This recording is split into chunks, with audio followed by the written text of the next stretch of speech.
We can't change the weather, but we can change your comfort. Alaskan AC introduces the Grizzly. The only air conditioner built for Arizona summers. It'll claw down hot temps. The Grizzly. This is getting intense. It eats Arizona summers for breakfast. Then it spits them out at lunch. Wait a second. The Grizzly claws the competition. Tears them apart. Do another one. Pounces on heat like it's a salmon spawning and rips it apart. Like a salmon Then it spawning? takes a pirate sword and stabs high temperatures. Hold it. Aw, it was just getting good.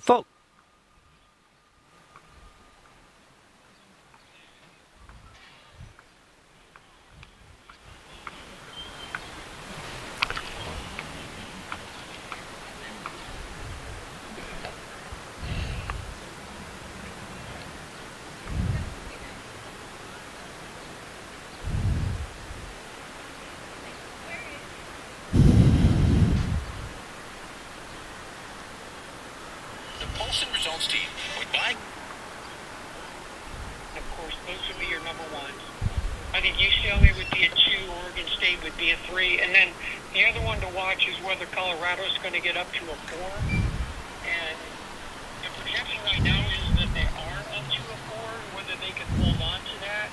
Then you'd have 5 teams hosting a sub-regional, and that's never happened before in this conference. So to go out, with basically 20 teams playing at Pac-12 sites in the first and second round. Right. That's pretty amazing. That's pretty amazing. So the team you project to potentially be a number 2, would they be a number 2 in the West, you think?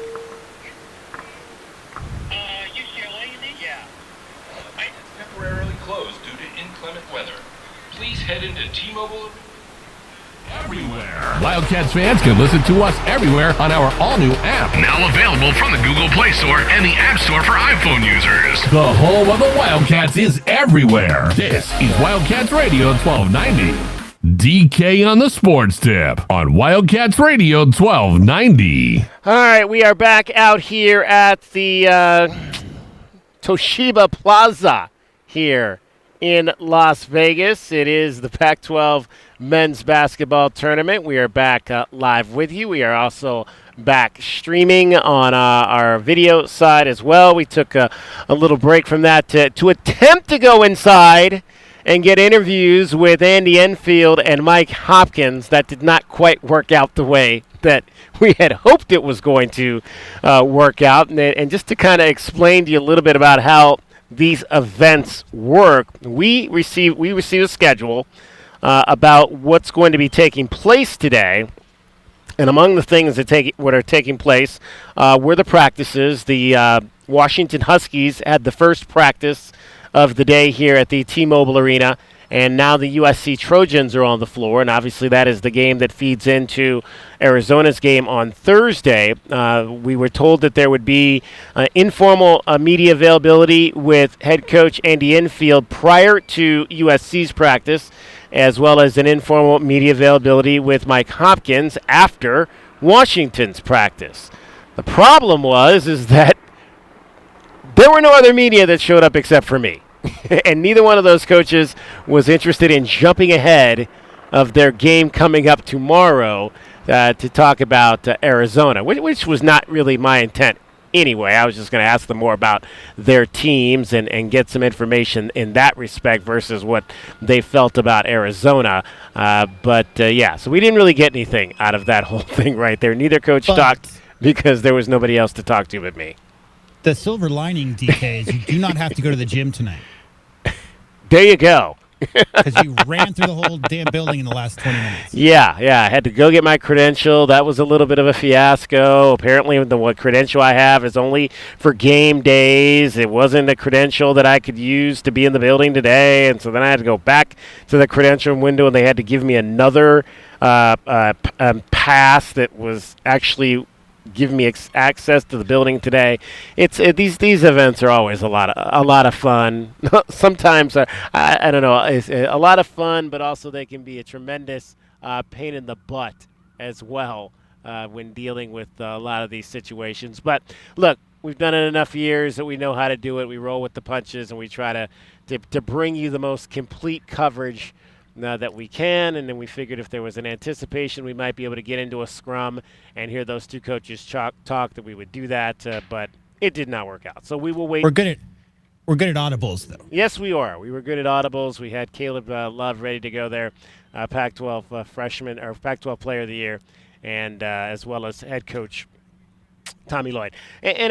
Real quick, DK, in case people out there are confused about Caleb Love being the 10th Arizona player right to win the award, but the 11th overall, that's because Sean Elliott won it twice. So Sean Elliott won twice. 11 times Arizona's had the Player of the Year. 10 different players have won the award. Yeah, exactly. Sean Elliott, the only one to win it 2 consecutive years in a row. What did you make? That was very interesting, powerful words from Tommy Lloyd there about Umar Ballo and just his evolution and him coming over here and the decision to bring Umar down here with him because he knew him so well and he didn't want, he kind of felt like he was Umar's dad and it was his responsibility to take care of him. That was a pretty powerful message there that I don't think that everyone was quite aware of to the level of the relationship between Tommy Lloyd and Umar Ballo. Yeah, I mean, I think you hear a lot of coach speak about, being a father figure for a lot of players who come, or mother figure for players who come to college.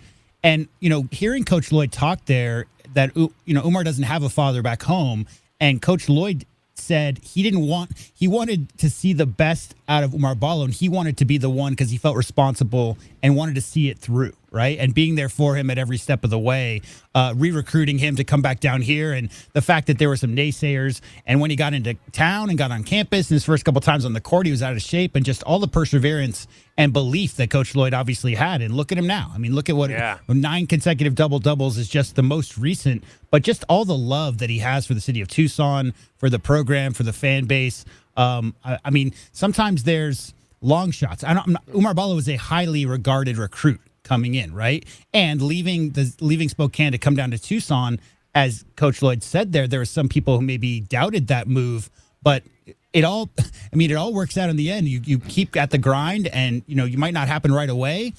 The other thing I loved was hearing, we all thought this at the time, but hearing how much Koloko and Ballo embraced that matchup in practice when Umar wasn't playing, and how much he learned and how much those guys were connected at the hip. And you could see Umar Ballo's game flourished after that year when he sat out during the transfer. So, yeah, all of that. It was just it was a great story that Coach Lloyd let us all in on.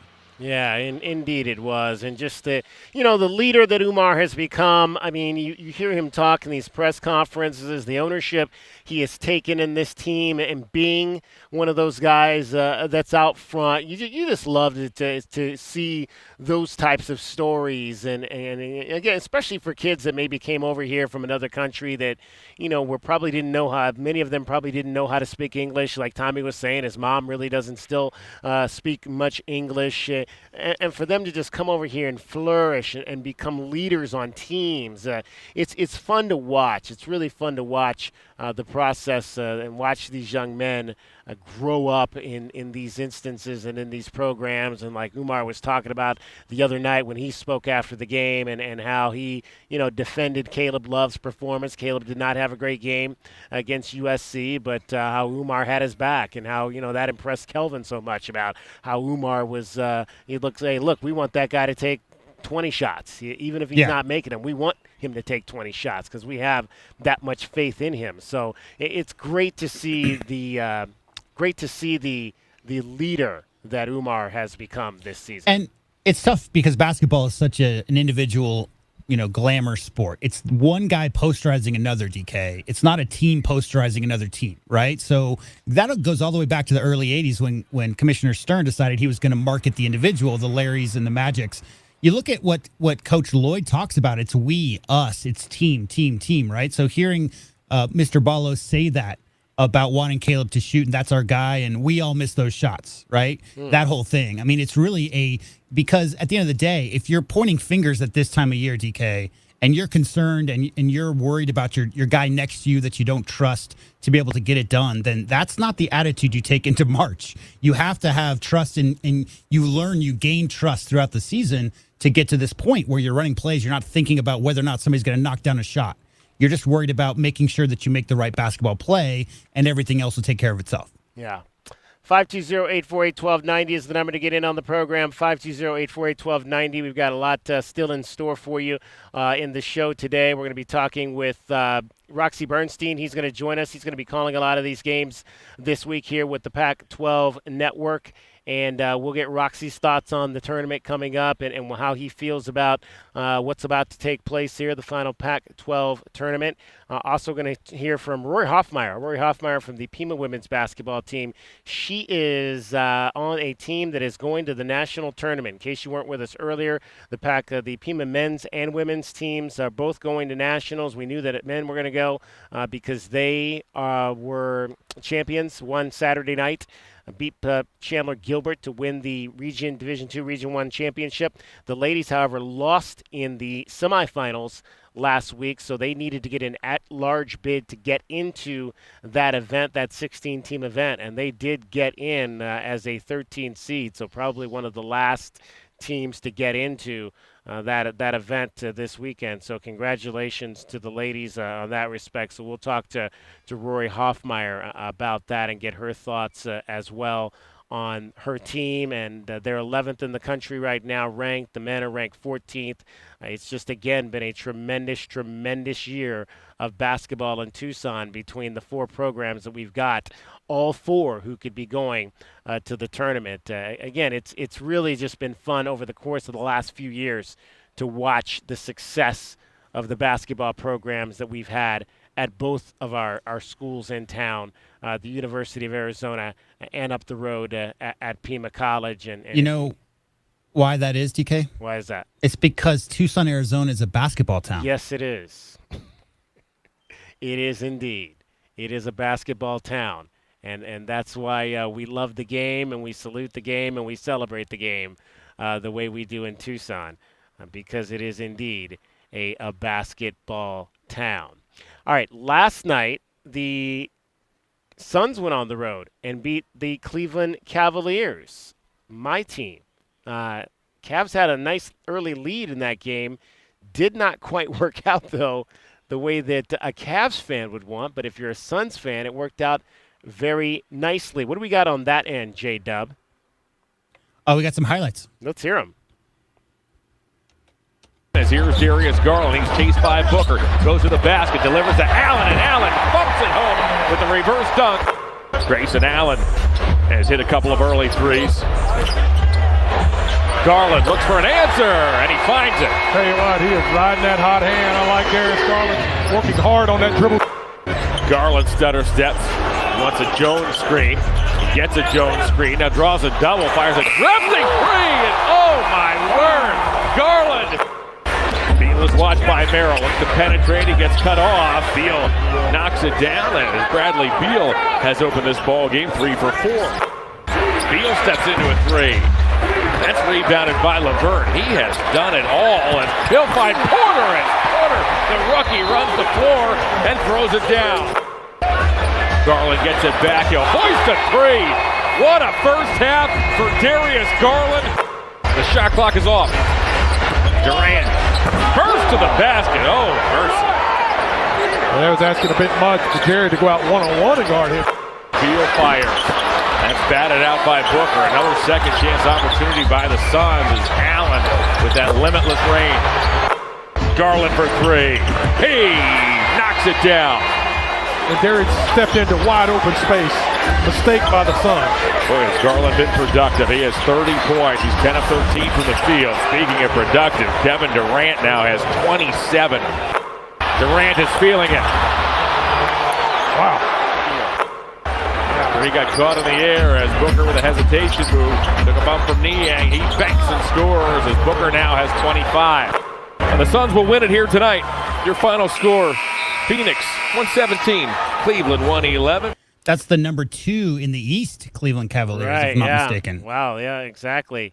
What a comeback by the Suns last night. 37 points from Kevin Durant. He had 5 of 10 3-point shots. He was 14 of 26 from the floor in that ball game. Devin Booker had missed a number of games. He came back from injury and scored 27. Bradley Beal 24. So the big three doing their thing, as well as Grayson Allen, who continues to be a knockdown outside threat for this Phoenix Suns ball club. He knocked down 4 3-point shots of his own as the Suns raised their record to 38 and 27 on the season, getting that road win last night in Cleveland. The Suns now sitting in the sixth seed spot, so they are in and not in the play-in side of it right now. They are in the playoffs as we speak, as the sixth seed in the West behind Oklahoma City, Denver, Minnesota, the Clippers, New Orleans, and the Suns. Right now, the four teams in the play-in side of it: Sacramento, Dallas, the Lakers, and Golden State,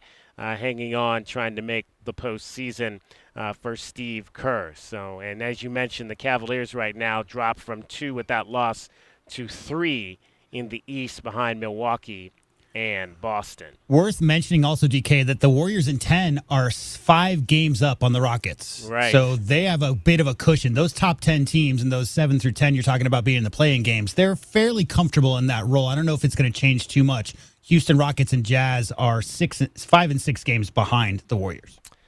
All right, we'll get a break in here. We'll get you home. We'll have much more coming up from you. We're at Toshiba Plaza here in Las Vegas at the Pac-12 tournament. Getting you home every 20 minutes on the fives with your traffic and your weather. Here's Cricket. From the O'Reilly Chevrolet Traffic Center, it is your Wildcats Radio 1290 traffic and weather together. With collisions reported Sunrise Drive near Skyline, Ina east of Old Father, Campbell near Elm, a pedestrian struck, Kinney and Bop Road, Houghton and 22nd Street, also a crash Speedway west of Euclid. Earlier wreck on Valencia at I-10 is cleared. You might still have some westbound slowing on Valencia approaching I-10. 49 and clear overnight, 73 mostly sunny. Tomorrow, 76 now. I'm Cricket with your Wildcats Radio 1290 traffic and weather together. This report is sponsored by Mattress Firm. Bonus savings on top brands and better sleep are all the buzz at Mattress Firm's Friends and Family sale. Hurry in to save up to $700 with your extra discount. You'll even get a free adjustable base on select beds. Plus, if you see a lower price, Mattress Firm will match it. Restrictions apply. Celebrate Easter at the Park Place Mall with fun for the entire family, including the four-legged members. Get your photo with the Easter Bunny. Join in the mall-wide Easter egg hunt all month long. And don't miss the doggy Easter egg hunt during Yappy Hour, March 28th. Learn more at parkplacemall.com. Okay, kids, we're home. Everybody out. You! My feet are stuck!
Plaza by our guy Roxy Bernstein from the Pac-12 Network. He's going to be calling games in the first round and the quarterfinals coming up this week here. And Roxy, last time through Las Vegas. Can you believe we've gotten to this point?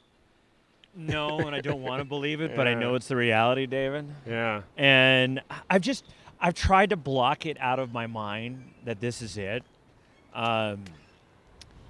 I just wanted to throw myself into each matchup and each team and each game and not think about, okay, well, next year, what does that mean? Well, we're watching teams in the Big 12, teams in the Big 10, teams in the ACC, but that's unfortunately where we're headed. Yeah, absolutely.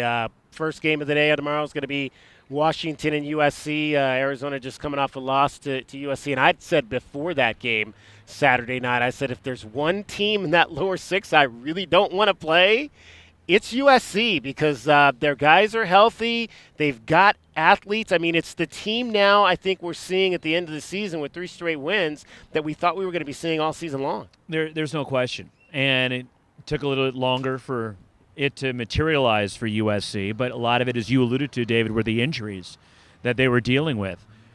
But it's hard to get a gauge, for example, from Saturday night's game, right?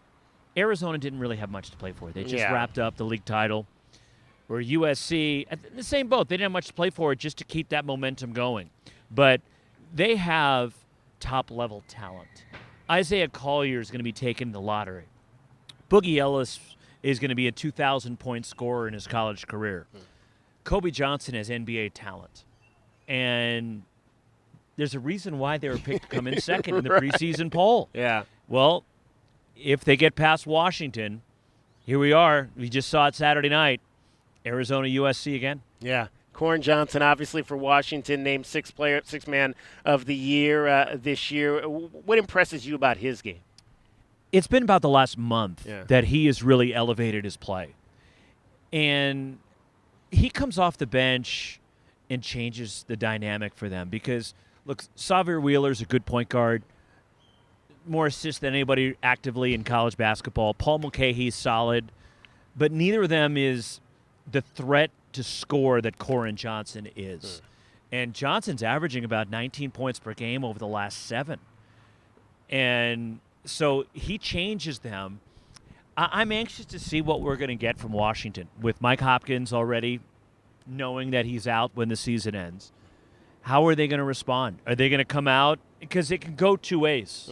Right, David? We've seen it where teams, they're galvanized and they rally around. They want to play for him. And then there's some teams, for example, like just go out and lay an egg. Like we saw in the West Coast Conference Tournament last week when Pacific scored 9 points in the first half against Pepperdine. So it can go two ways. I'm anxious to see how it goes for Washington. Yeah, Roxy Bernstein joining us, Pac-12 Network and announcer. Pac-12 tournament going on here this week. It is Arizona and either Washington or USC. Caleb Love wins the Conference Player of the Year award. Was that any surprise to you that he was the guy in the end? I'm not surprised, and I may ruffle a few feathers in Tucson, but I wouldn't have voted for him if I had a vote. I don't. Okay. I would have voted for KJ Simpson. Wow. As good as Caleb Love is, and I'm taking nothing away from him, but I think there's more balance with Arizona, where Pella Larson and Umar Ballo, and they're a much deeper team than Colorado is, where you look at KJ Simpson, second in league in scoring, second in assists, the top three-point shooter percentage-wise. For me, I would have voted for KJ Simpson. That's just me. And in the way it goes, though, we've seen the voting over the years. The guy that's looked to as the best player on the best team has won it. And, again, that's taking nothing away from Caleb Love. Arizona won the league. They voted him. I don't have a problem with it. It's just now how I would have voted. Outside of, like I said, USC to me might be the team that could sneak up and win this. Is there another school that you like that you think could be in that category? I think Colorado's playing well. Yeah. The problem I have for them is I don't think they match up well with Arizona. So if they were happen to play the Cats in the championship game, I don't think it goes well for Colorado. I just don't see – a lot of it comes down to matchups, right? And, for example, I think Arizona's happy to see Stanford on the other side of the bracket because Stanford, they match up well with Arizona. But if there's another team, USC's a scary team. They really are. Just because of that talent, David, and the way they're playing right now. Yeah, you see Colorado in the NCAA tournament? I do. Yeah. I do. I mean, they battled some injuries. When you look at, there's a website out there, evanmia.com. Evan Miyakawa, who's a sports analytics guy. And he has a breakdown of the top 75 teams in the country as far as minutes lost from the rotation for the season. The top 2 are in this conference. Oregon is by far number 1, but Colorado's number 2. And that's really hurt them. USC is also high up in that regard. But I like the way Colorado's playing. Outside of that, I just see too many holes with Oregon with some of the injuries. Unfortunately, I think they're going to be on the outside looking in. They're probably going to be in the NIT. Unless Utah puts together a run, and they had a rough weekend last weekend. Brandon Carlson got banged up. I think he's going to play. We'll find out tomorrow. But the injury to Raleigh Worcester really hurt them. So outside of that, I mean, could Stanford or Cal get hot? Though they're two weird teams to me. And it's fitting that they're playing each other in the first game because they have that ability, right? If they're hitting shots, they're very hard to beat. I guess, well, everybody, if they're hitting shots, they're hard to beat. But Stanford's got that capability. We've seen it. Cal's got that capability. And they've been playing much better this year than they were most in the recent years. But I just think that this tournament, I don't see somebody shocking and coming out of nowhere other than maybe USC. And I don't know how stunning it would be considering the talents that they have. They have, exactly.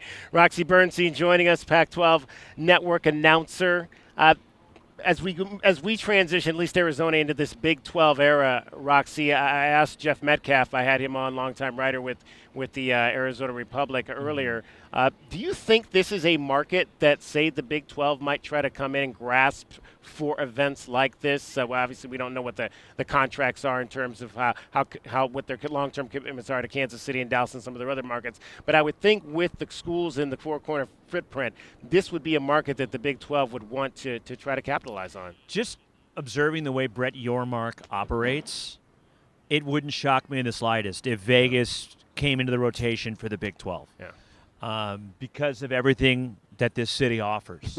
And, okay, the proximity, you're losing Oklahoma and Texas, but you're gaining the 4 corner schools. And having worked some Big 12 games this year, in fact, I did Oklahoma and Texas last Saturday. It's a destination spot, right? When you're looking at Dallas and Kansas City, or do you want Vegas? Right, you know? That's not a hard problem to solve for me. The only issue is some of the schools on the East Coast. How would West Virginia, how would Central Florida, how would Cincinnati react to having to go to Las Vegas for a Big 12 tournament? We'll see. Does Houston all of a sudden become a part of the equation because they're in the league now? But with strong representation in the Mountain Time Zone, I think they'd be foolish not to look at Las Vegas. Who's your team to beat in the NCAA tournament? Or who do you think is going to win it? UConn's A game might be the best. And I felt that way about them last year after I saw them in the PK 85. I'm like, my goodness, this team's good. And I'm like, they're a 4 seed? There isn't that one team this year to me. Like, I felt, even though they were a 4 seed, that was the team to beat for me last year. This year, I don't see it. I think Purdue's really good. I think UConn's really good. I think Houston's very good. The questions I have about Houston are offensively. David, they play so hard defensively. And Kelvin Sampson can coach his tail off. But they're susceptible to prolonged droughts on the offensive end, which makes me a little uneasy about Houston. Could they do it? Absolutely, they can do it. I like North Carolina, the way they're playing right now, with the 2 Stanford transfers, by the way. It's Cormac Ryan on his 3rd school, but with Harrison Ingram and certainly with Baycott and R.J. Davis. I'd throw them in there, but there isn't that one dominant team this year that everybody's gunning for. There's a lot of teams. There's a lot more parity this year in college basketball. We argued on Saturday night the importance of the number 1 seed. Just in talking about how important that game was for Arizona, whether it really mattered. You've already wrapped up the title and the number 1 seed here, but the overall number 1 seed seems to be something that fans grasp to, and the importance of that. And I was saying, well, you've never won a national title as the number 1 seed. Where do you see the importance of that and having an overall number 1 seed for a program? I think the most important thing now that we're in the pod system of college basketball is making sure the location, right, that you're not overextending yourself. And it is set up for Arizona. Even if they're the 2 in the West, they're going to be on the West Coast all the way through, right? They're going to drive up to Glendale if they happen to get to the Final Four. It's all going to be on the West Coast for them. What is it? Is it Spokane and Salt Lake City? Yeah, right. So more than likely Arizona will go to Salt Lake City. Yeah. And then you're on to the regional round, which is it? I believe it's Los Angeles. It's LA. It's crypto. Yeah. So, these are all essentially home games for Arizona. Yeah. So it sets up well for them. I think that's the most important thing when it comes to the bracket is not necessarily the 1 or the 2 or even a 3. It's location. Yeah. All right, Roxy, we appreciate you as always taking some time to join us. And we look forward to your calls here the next 2 days as you kind of wrap up this run in the Pac-12 conference. Don't say that, please. Well, you may be working David, games next year, right, for Washington State and Oregon State. You're going to make me cry here? Really? I grew up on this league, man. Yeah, well, you and me both, man. You and me both. I idolized Kevin Johnson as a kid. Like, this was college basketball, college football to me, and now it's going to be gone. Yes, it is. It's sad to see. Yeah. Roxy, thank you so much. You got it, David. Roxy Bernstein, Pac-12 Network announcer. Always appreciate the opportunity to talk to him. 520-848-1290. Well, there you go. Don't get too tangled up there, buddy. Is the number to get in on the program. We have much more coming up for you in the 5 o'clock hour. We're going to be on the move, though. We've been told we have to leave this location here at the Plaza. So we're going to be we'll shut down our stream. We'll reconvene with you on the radio side here after the top of the hour as we kind of try to figure out what our logistics are going to be over here at the next couple of days. So, J-Dub, I'm going to send it back to you for this break. We'll reconvene in the break about what the next move is going to be from here, and then we'll move forward. We may replay you one of those interviews that we just had for you in this past hour, just to give us a little bit more time to reconfigure here in Las Vegas. But we'll continue to bring you the best coverage here throughout this week. It is DK on the Sports Tip from the Pac-12 Tournament. You're listening to Wildcats Radio 1290. From the O'Reilly Chevrolet.